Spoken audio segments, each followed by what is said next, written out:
Hi everyone, how are you doing? Hope you are doing great. Welcome to my channel Initial Solution. In today's video, I'm going to show you how to hide a row in Excel. So without any further delay, let's get into the video. At first, open an Excel sheet and let's say I want to hide this row. What I would do is just simply click on the row.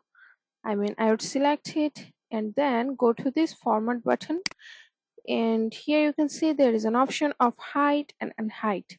Just click on hide rows option, and here you can see my row is hidden.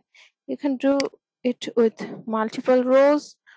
Just again click on hide rows, and here you can see it's done. So this is how you can hide rows. So hope this video helps you. If it does, then please like, comment and share this video.